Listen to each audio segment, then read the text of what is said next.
Bismillahir Rahmanir Rahim. Viewers, this is the 20th topic of this series in which we have been discussing the transmission and collection history of the Quran. In the previous topic, we had discussed the collection history of the Quran as described by the Quran itself and pointed out by a distinguished scholar of the subcontinent, Imam Hamiduddin Farahi. We had seen in the previous topic how the Quran itself has described that it shall be collected by the Almighty, and the various installments which have been revealed piecemeal, they shall be brought together in a unified whole. And then the Quran shall be recited by the Almighty in its new sequence, and the Prophet would be required to follow this new sequence and abandon the previous one. And the verse that we had discussed, since it's a very important verse in this regard, or the group of verses that we discussed in this regard, I'd just like to point them out once again before you. And that is, لا تحرك به لسانك لتعجل به إن علينا جمعه وقرآنه فإذا قرأناه فاتبع قرآنه ثم إن علينا بيانه. O Prophet, do not move your tongue to hastily acquire this Quran. Indeed, upon us is its collection and recital. So when we have recited it, follow this recital. Then upon us is to explain it. So this is how we had gathered in the previous topic, that basically the Quran would be collected once again at the end by the Almighty and brought together in a unified whole, and then this reading or this recital with its new arrangement shall be transferred to the next generations through the companions. Viewers, it needs to be understood that there are some details regarding the transmission of the Quran and the way this mechanism took place in history.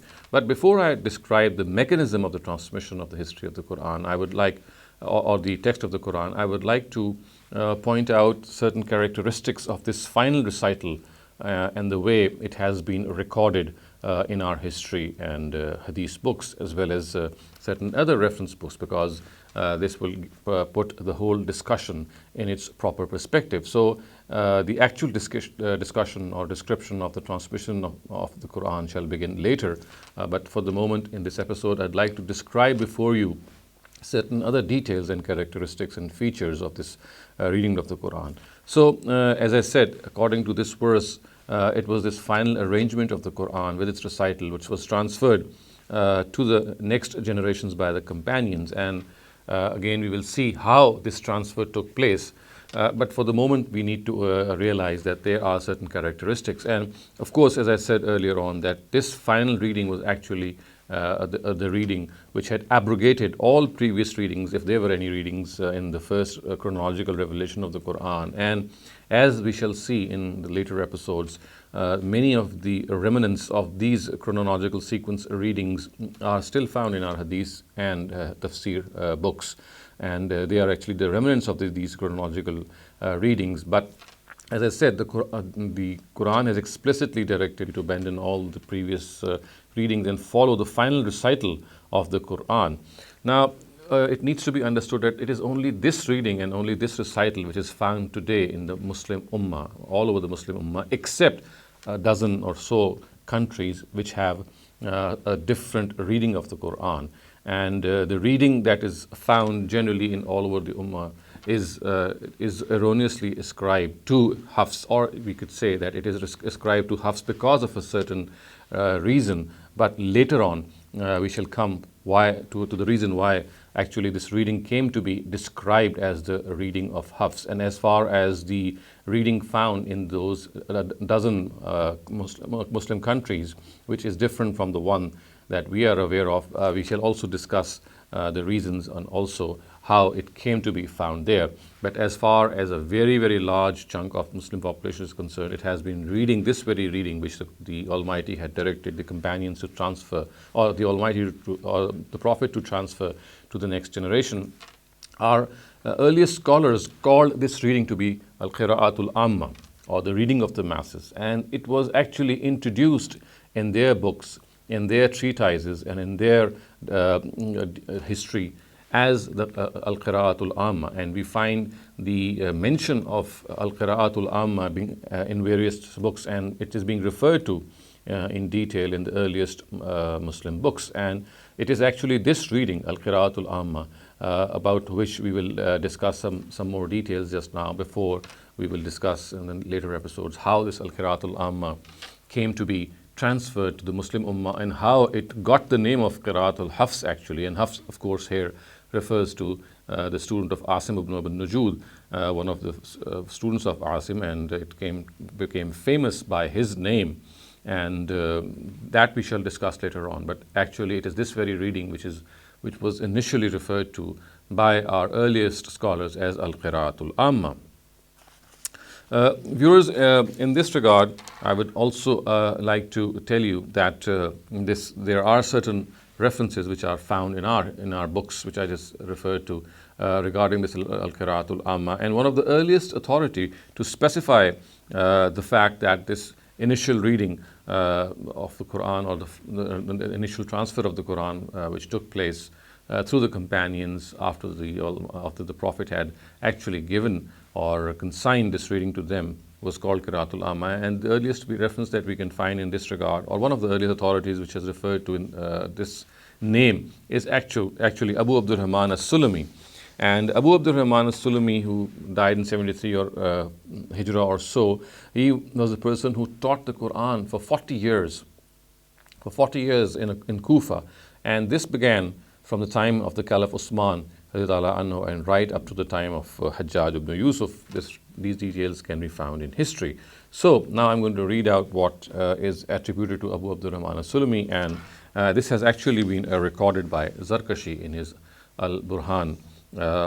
And the words are that Zarkashi has actually described. He writes, قال أبو عبد الرحمن السلمي كانت قراءة أبي بكر وعمر وعثمان وزيد بن ثابت والمهاجرين والأنصار واحدة كانوا يقرؤون القراءة العامة وهي القراءة التي قرأها رسول الله صلى الله عليه وسلم على جبريل مرتين في العام الذي قبض فيه وكان زيد قد شهد العرض الأخيرة وكان يقرئ الناس بها حتى مات. So Abu Abdurrahman as-Sulami said, the reading of Abu Bakr, Umar, Usman and Zayd ibn Sabit and that of all the Muhajirun and the Ansar was the same. So the Arabic words are wahida. The words are كانت قراءة أبي بكر وعمر وعثمان وزيد بن ثابت والمهاجرين والأنصار واحدة. It was one. It was a single reading. There was no multiplicity in these readings. So it goes on to say, the excerpt goes on to say, they would read the Quran according to Al-Qira'atul Amma. Here is the word, here is this description, or here is this nomenclature being introduced. It was the Al-Qira'atul Amma. This is the same reading which was read out twice by the Prophet to Gabriel in the year of his death. Zayd ibn Sabit was also present in this reading called the Al-Arda Al-Akhira, and it was this very reading that he taught the Quran to people till his own death, till his death.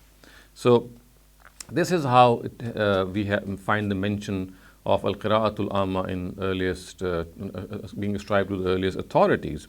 And if we discuss or take into account what has been just said in this excerpt, I think that we can make a note of the fact that if this excerpt is actually describing some details of what we have actually already gathered in the Surah Qiyamah verses just discussed earlier on. So if we look at this excerpt, we can find some points which are worthy of note.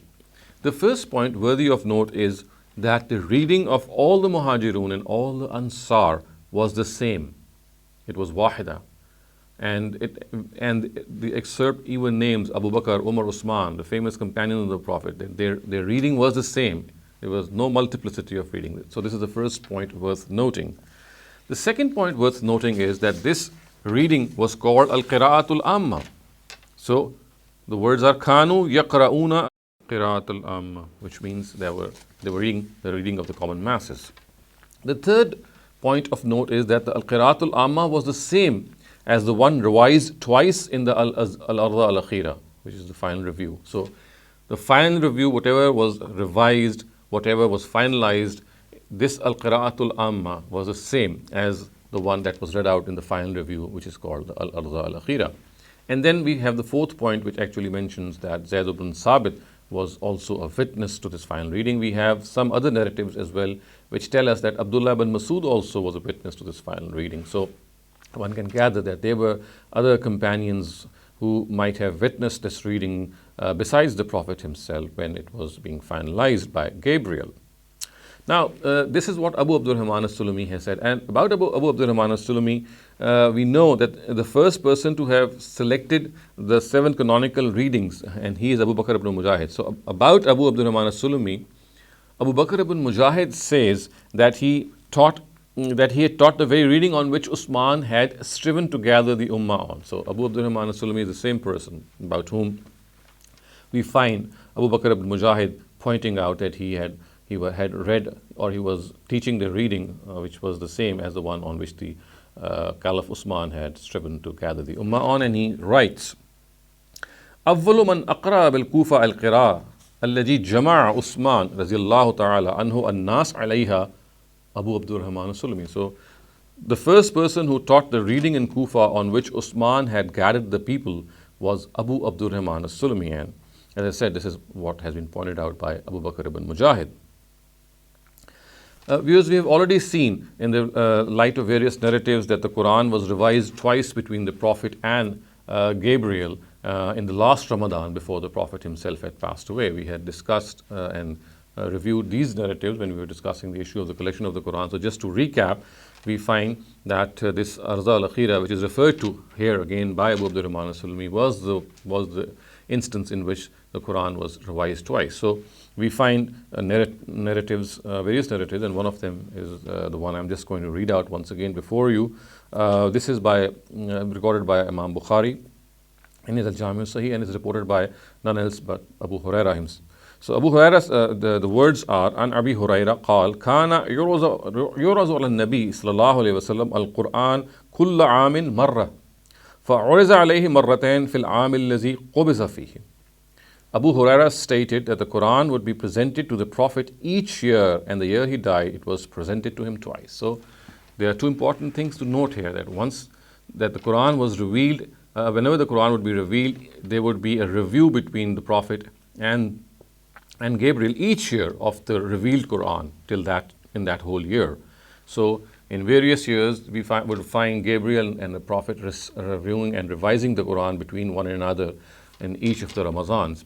But in the last Ramadan, and the Ramadan after which the Prophet died, this revision was done twice, which of course gives this clear indication to the fact that the Quran was now complete, and everything needed to be correctly memorized and be in its place. So this revision was done twice, and we have seen that it was this very Quran which, according to Abu Abdurrahman as-Sulami, which was read, and this was how the Muhajirun and the Ansar had actually gathered, and they were reading the Quran on the very reading which was read out to the Prophet in the final review, and it was a single reading. Now, to give some more references in this regard by various companions, remember viewers, we are not discussing the mechanism of the transmission of the Quran, which is another discussion which I have deferred purposefully, because I wanted to introduce this final reading of the Quran, which is called Al-Qira'atul Amma, the way it is found in our earliest books and referred to by our various authorities, and something which was very well known in the earliest Muslim scholars. Even later on, we find its reverberations in various books of tafsir, although there is a debate regarding the connotation of the Al-Qira'atul Amma, which perhaps changed later on. But in the earliest period, as I will just show you, the way Al-Qira'atul Amma was referred to by authorities which were even contemporaneous to Hafs ibn Sulaiman, clearly tells us that this is something which was in use. This term was in use for the very qira'at, or the very reading on which the Prophet left the ummah on. So Samura ibn Jundub, a companion of the Prophet, while referring to this Al-Qira'atul Amma, says that the reading of the people is according to Al-Arza Al-Akhira. Now Samura ibn Jundub, we know he went off to Basra and was appointed governor in 53 Hijrah, and earlier he was also a governor of Kufa. So we know that he was a person who who lived sometime in Iraq as well. So he says, according to him, it is said, "An al-Hasan an Samura radiyallahu anhu qal, أولد القرآن على رسول الله صلى الله عليه وسلم عرزات فيقولون إن قراءتنا هذه هي الأرزة الأخيرة." So Samura ibn Jundub said, the Quran was read out to the Prophet many times. People would say, indeed, this reading of ours is that of the Al-Arza Al-Akhira. This has been pointed out or recorded by Imam Hakim in his Al-Mustadrak. Now, another reference in this regard that I'd like to give is of Abida ibn Amr as-Salamani, who died in 72 Hijrah, and he is a Kufan Tabi'i, a Kufan follower. He, alluding to this Al-Qira'atul Amma, reports that people are reading the same reading in his times that was presented to the Prophet by Gabriel in the year of his death, in the year of the Prophet's death. So this has been recorded by Ibn Abi Shayba in his Musannaf, and it says, "An Abida qal, القراءة التي عرضت على النبي صلى الله عليه وسلم الذي قبض فيه هي القراءة التي يقرأها الناس اليوم فيه."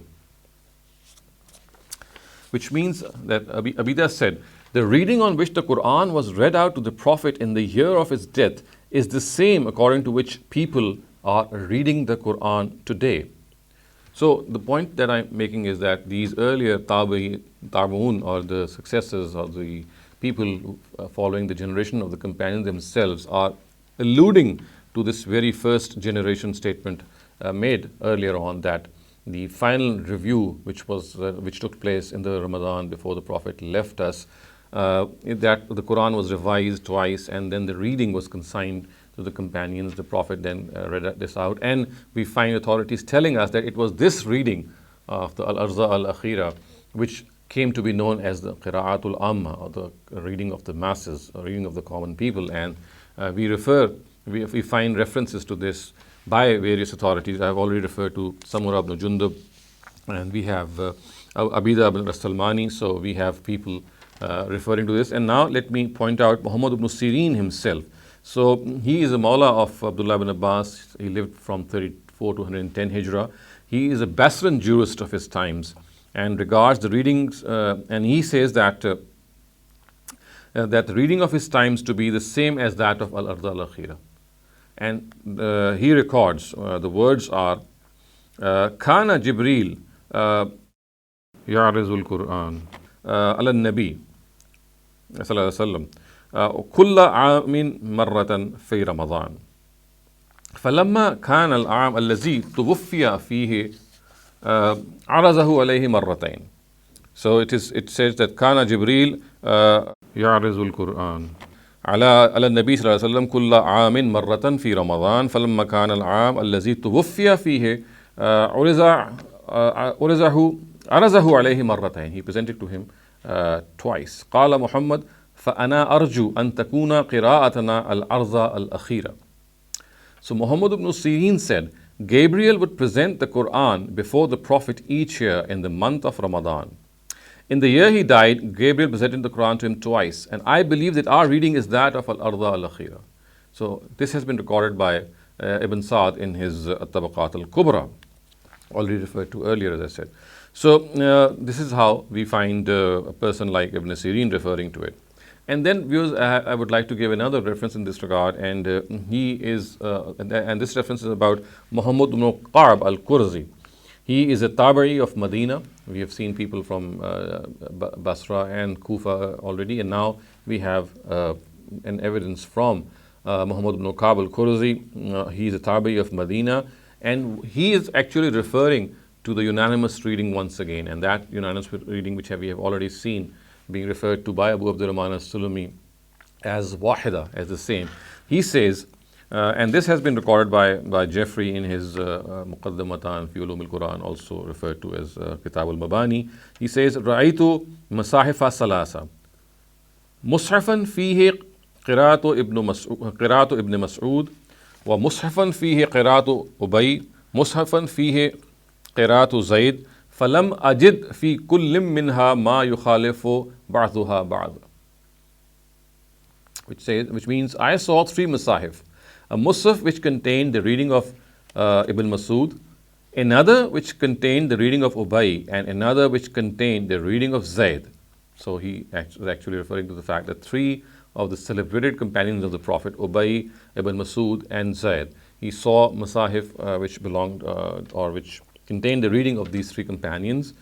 And the words which are worthy of note are, in none of them did I find anything contradictory to any of the others. So they were exactly the same, which again tells us how al-qira'atul amma was a single qira'at, and how it was being referred to by the companions. And again, viewers, I'd like to clarify here that it is not through the evidence of these singular reports that we are gathering the fact that al-qira'atul amma was just one, or it was the same by all the companions. That mechanism we shall be discussing in the next episode. But here, what I am referring to the fact is that the reading that was transferred to the ummah, the way it was transferred would be discussed later, but the reading itself was something which was known as al-qira'atul amma, and was one reading, and it was not to be confused as a group of multiple readings or variant readings. Now, viewers, let me now bring before you how this al-qira'atul amma perhaps became known by the name of qira'atul hafs. It certainly became known as qira'atul hafs, but the most probable reason in this regard, viewers, that I now like to point out before you is the one that has been pointed out by my own mentor and teacher and a scholar of the Quran, Javed Ahmed Ghamidi, and he in his certain article of his has described and analyzed why the reading of the masses, or the al-qira'atul amma, came to be known as the reading of Hafs, giving us the impression that it is one of the readings from which is transmitted from the Prophet himself. We know that there were several readers besides Hafs.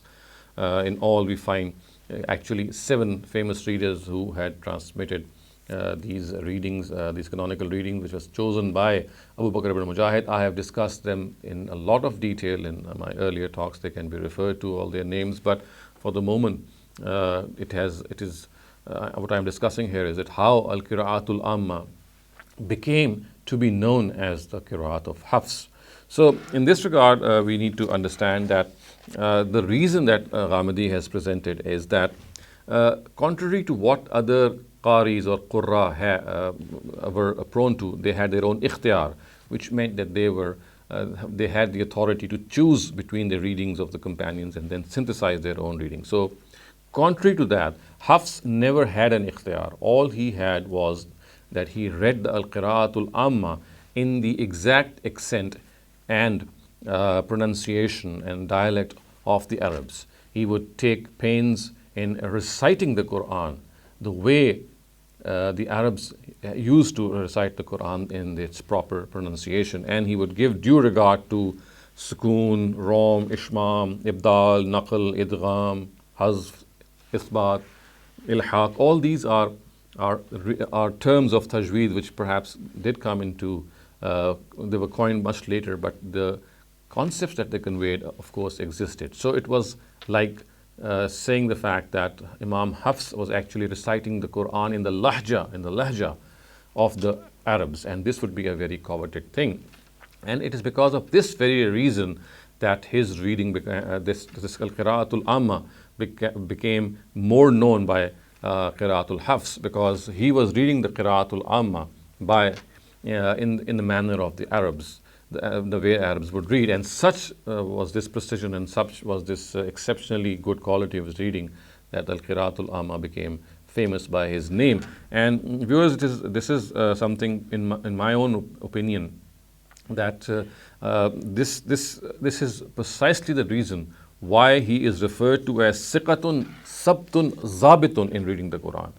So we have Ibn al-Jazari in his Ghayatun Nihaya and other scholars pointing out the fact, Zahabi in his Marifatul Qurra al-Kibar, that he is siqatun sabtun zabitun in reading the Quran, al-fil qira, which means that he reads the Quran in such a brilliant way. Of course, it refers to his memory as well, but also to the fact that he was a person who would read the Quran in a very precise way, the way the Arabs would read it. So according to Ghamidi, this was the reason why the Qira'atul Amma slowly lost or gradually lost its original name and came to be known by the Qira'at of Hafs or the Riwayah of Hafs.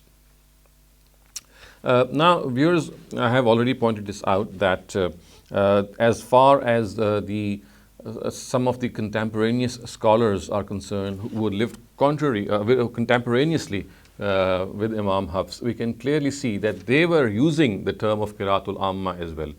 So one can argue that that after Imam Hafs, or maybe in the last years of his life when he would have become famous, could this Qira'atul Amma have transformed its name from Qira'atul Amma to the Qira'atul Hafs or the Riwayah of Hafs? But what about people who were living contemporaneous with Hafs himself?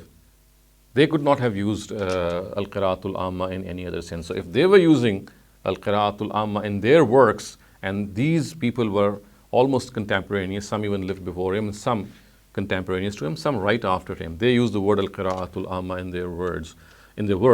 And this to me clearly refers to the fact that it was something which was known till the time of Hafs as Al-Qira'atul Amma, and subsequently it was changed later on as the Qira'at of Hafs. And also we know that people have pointed out this fact that Al-Qira'atul Amma itself later on changed its connotation. But this could have taken place later. It could not have taken place in the time of Hafs or in the time it was this existed in contemporaneous to Hafs, because this is how Al-Qira'atul Amma proceeded right from the earliest authorities. Now, as far as these people are concerned, I have tried to gather that there are at least 4 such authorities who use the word Al-Qira'atul Amma, and all these 4 authorities are contemporaneous to Imam Hafs, and they use the word Al-Qira'atul Amma. And as I said just earlier on, that later on, as pointed out by As-Sakhawi, that the term Qira'atul Amma was used in a different connotation, but of course that was later on. We know that he has said that it was used for the reading on which the people of Medina and Kufa were gathered, and at times it was the reading of the Al-Haramain, which was also called by this name. But this is how As-Sakhawi in his time has said that this was the later history. But clearly what we are talking about is the earliest history of Al-Qira'atul Amma. And as I said, I am referring you to 4 very famous authorities of their times who were contemporaneous to Hafs, and till that time, what I am trying to say is the name of Al-Qira'atul Amma was still in vogue, and because these authorities were in the same period, almost the same period, they existed and lived in the same period as Imam Hafs. So one of them is Khalil ibn Ahmed, the famous grammarian. I've already discussed him when we were discussing in an earlier topic the diacritics and the vowel sounds, insertion of certain vowel signs in the script of the Quran. So Khalil ibn Ahmed, he lived from 100 to 170 Hijrah. And then we have his student, the grammarian Sibawayh. He lived from 148 to 180 Hijrah. And we have then Sibawayh's own student, Al-Akhfash al-Awsat, who died in 210 Hijrah. We know that Hafs died in 180 Hijrah. So make a note of this, that the period of Hafs can be seen to be the 2nd century, the later part of the 2nd century. And these are the people who are almost contemporaneous to him. The this is the third person, Al-Akhfash al-Awsat. And then we have the famous philologist, Imam Farra. He lived from 144 to 207 Hijrah. And he is also almost the same time as Imam Hafs himself. So Imam Khalil ibn Ahmad al-Farahidi, he's also the author of the famous Kitab al-Ain. Sibawayh the grammarian, he is the author of the founding book and the Bible of Arabic grammar, if I may call it. It's called Al-Kitab by Sibawayh. And then we have the genre of Ma'an al-Quran by Akhfash and by Al-Farra. We have these names of books by other authors as well, but by Al-Akhfash and by Al-Farra we have Ma'an al-Quran. So let me just give you some details and some references from their works which would tell us that Al-Qira'atul Amma in their works also is referred to and also alluded to by these authorities.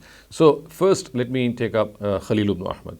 So Khalil ibn Ahmad, he in his Kitabul Ain, the references to Kitabul Ain. So while commenting on the declensions of verse 117 of Surah Al-Baqarah, he says that the word Badi'us Samawati wal Ard, we know that in Surah Baqarah, Badi'us Samawati wal Ard is declined in the nominative. He says that it was read as Badi'as Samawat as also, connoting amazement. Ala jihat ta'ajjub, he says. We know that nasab ala jihat ta'ajjub is something which does occur. He then says that the qira'atul amma is with the rafa, nominative case, and which means badi'us samawati wal, and is more correct as well. He's also given his preference. So he says that badi'as samawat is also has been read by certain qaris, but the qira'atul amma is actually badi'us samawati wal, and this of course is the case, that qira'atul amma that we know of today is actually badi'us samawati wal, and he has also given preference to it. Now let me give you an example from Sibawayh. So Sibawayh in his Al-Kitab, he says while observing that some people have read the verse, this is verse 2 of Surah Nur, the famous verse of Surah Nur, and then we have another verse, verse 38 of Surah Ma'idah. So he says that it has been read as was-sarika was-sarika and az-zaniyata was-zaniya in the accusative with a nasab. And he says that the amma only read it in the nominative, which would mean as-sariqu was-sarikatu, zaniyatu was-zani in the nominative case. And we know that this is the qira'atul amma. So again, we find this reference in Sibawayh's Al-Kitab. And then let me give you more examples. This example is from Al-Akhfash Al-Awsat actually. And he, while stating that some have read verse 259 of Surah Baqarah as A'lamu anna Allah ala kulli shayin qadir, with a jazm on the first word as A'lam. He says the qira'atul amma is actually in the nominative, which is what I just read, A'lamu. So he says, although that there are some people who have read the word alam with a jazm, but the qira'atul amma is a'lamu anna Allah ala kulli shayin qadir. And this he has pointed out in his Ma'ani al-Qur'an. So viewers, this is the third example that I have given, or the third person who refers to the qira'atul amma in his verse. Now let me come to Imam Farah, and he has copiously referred to qira'atul amma in his treatise. Again, it is also called Ma'ani al-Qur'an. And to give you some more examples so that it becomes familiar to you that our earliest authorities were referring to this reading of the Quran as al-qira'atul amma. He says that verse 58 of Surah Araf, while citing that verse, he says that this particular verse, in which the words are وَالَّذِي خَبُسَ لَا يَخْرُجُ إِلَّا نَكِدًا. He says that some people have read the word as nakada, whereas the qira'atul amma is nakida. So in other words, he has said that even the morphological pronunciation of the word nakida is correct, is recorded by the qira'atul amma as nakida, but there are some people of Medina who read it as nakada. So he clearly says that qira'atul amma in this case is nakida. This he has cited in his Ma'ani al-Qur'an. Now, to give you some more examples from Imam Farah's Ma'ani al-Qur'an, another example that he gives is that verse 21 of Surah Al-Imran. He says that إِنَّ الَّذِينَ يَكْفُرُونَ بِآيَاتِ اللَّهِ وَيَقْتُلُونَ النَّبِيِّينَ. He says that this is the qira'atul amma, whereas the alternative qira'ah that he mentions is of yuqatilun. So yaqtulun has been read by yuqatilun, but he clearly says that yaqtulun is actually the qira'atul amma. Then he points out Surah Yunus verse 22 and says that yusayyirukum is the reading which is the qira'atul amma, but people have also read it as yunshirukum. Another example that he gives is of Surah Yunus, again verse 27, and says the actual qira'atul amma is ka'annama ughshiyat wujuhuhum qit'an, and the other alternative is qit'an. Qit'an is the word that he is actually discussing. Qit'an is what he's according to him is found in the qira'atul amma, and all these examples actually are correctly portraying the qira'atul amma as well. Another example that he gives is again from Surah Yunus and verse 58, and he says قُلْ بِفَضْلِ اللَّهِ وَبِرَحْمَتِهِ فَبِذَلِكَ فَلْيَفْرَحُوا. So he says فَلْيَفْرَحُوا is the reading of the qira'ah, is the qira'atul amma, whereas the other alternative reading is فَلْتَفْرَحُوا. Still another example is verse 114 of Surah Hud, and this time the example is from the verse, from the words are Zulafa min al-layl. He says that this is the Qira'atul Amma, whereas the other example or the other alternative reading in this regard is Zuluf instead of Zulafan. So there is the Zuluf, the word, the lam is declined in the nominative. Still another example, viewers, is verse 34 of Surah Ibrahim, and it says, وَآتَاكُم مِّن كُلِّ مَا سَأَلْتُمُوهُ. And the alternative reading, he says that this is the Qira'atul Amma. The other reading is, وَآتَاكُم مِّن كُلٍّ مَا سَأَلْتُمُوهُ. So this is the other reading that he has cited. Then we have an example from Surah Qasas, verse 82. He says the Qira'atul Amma is لَخَسَفَ بِنَا, whereas the other reading is لَخُسِفَ بِنَا. And then finally another example that he gives is that of Surah of verse 19 of Surah Yasin. He says, in zukkirtum is the Qira'atul Amma, but we have another alternative as an zukkirtum. So viewers, the purpose that I am giving these examples is because of the fact that we have people, we should be aware of the fact that our earliest authorities copiously referred to the final reading of the Quran, whose transmission we have yet to discuss, but they very well knew that it was called the Qira'atul Amma, and it was a singular reading of the Quran, and it comprised a specific reading of the Quran, and there were no variants of these readings. Viewers, also I would like to give another interesting information to you in this regard, that it can be argued that even after few generations after Imam Hafs, we can find the mention of Qira'atul Amma in the Al-Jami' al-Sahih of Imam Bukhari himself. And it can be argued that actually what the words that I'm going to just cite are actually the words which have been reported by his own Shaykh, and he is Nasr ibn Ali ibn Nasr. That's another technical detail that we can clearly gauge by gathering all the variants of this narrative. If we gather all the variants of this narrative, it becomes quite clear that the word that the word of Qira'atul Amma, which I'm just going to read before you, which is discussed or mentioned in this narrative, is actually the word of Imam Bukhari's Shaykh. But again, if Imam Bukhari died in 256 Hijrah and Hafs died in 180, we can say that the Shaykh of Imam Bukhari died somewhere in between, and this could be a couple of generations, maybe one generation or two generations just after Imam Hafs, and we still have that word being clearly used. So this narrative is recorded by Imam Bukhari in his Al-Jami' al-Sahih, and it is reported by Abdullah ibn Masud, and it says, and Abdullah radiyallahu anhu anna Rasulullah sallallahu alaihi wasallam qara fa hal min muddakir misla qira'atil amma. So Abdullah reports that the Messenger of God read fa hal min muddakirin, which of course is a verse of Surah Qamar, and it says which is like the Qira'atul Amma. We know that the Qira'atul Amma is hal min muddakir. So viewers, again this clearly shows that the word Qira'atul Amma was referred to a couple of generations right after Hafs as well. Interestingly, another example also once again from Imam Bukhari's Al-Jami' al-Sahih is the fact while he was discussing verse 184 of Surah Baqarah, he himself refers, in this narrative actually refers to the fact that yutikunahu is the Qira'atul Amma, and we know that this is actually the case, and this is cited by Imam Bukhari in one of his chapter headings. So viewers, I can go on to give some more references and even argue that some of the later generations of scholars have actually cited Qira'atul Amma.